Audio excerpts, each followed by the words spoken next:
ના સોંડાભાઈ કહેતા હા કાલ ભૂણા બોલાય ઘોડી દીધા લેને આટો મારતો. આ નાચો તો કઈ આજ આવવાનો નહીં લાગતો. હુવા દે નહીં 10 વાગ્યા સુધી.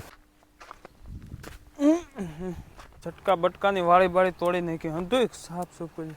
આ મેળે કોણ હું તો ઓય ઊભો થતો લે નાથા ભાઈ કાઈ નહીં, હું તો અહીં હૂતો ખાલી. આજ હું તો હો મેળે આજ પછી મારા ખેતરમાં તારે પગલું નહીં મૂકવાનું. અને ઓલા સોંડિયો મને કહેતો તો કાલ સાંજે તું ભૂણા ગોળીને વીયો જતો ખેતરમાં. આ તો એ મને કીધું તી નકર તું તો મારું ભેળવી દે ને. મેં કાઈ તાર ખેતરમાં ભૂણા નથી ગોળ્યા.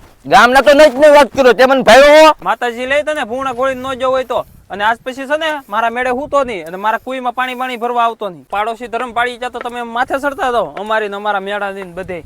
આતાજી મને હું લઈને પૂગે તને પૂગે. અને હવે તમે અહીંયા રાતે પાલા પડો ને બધી ખબર હશે. હવે ન પકડાઈ દઉં ને તો મારું નામ બદલી નાખજે તું. એલા ભાઈ એવું કઈ થોડું હોય, આપણે તો પાડોશી છે એવું તો હાયલા કરે. એલા ભાઈ લે એમ જો હીહો પીડો ઈ સોંડિયો ખોટી નો લે એક પેક મારતો હતા ને હાલ આપણે ઝૂંપડીએ સાબાની પી. હારું હાલ તો એટલું બધું કહેશો ને તો એક પેક મારતો જાવ ને હવે પછી કઈ પક્ષી નો હતો ને કહી દે પોલીસ વાળાને.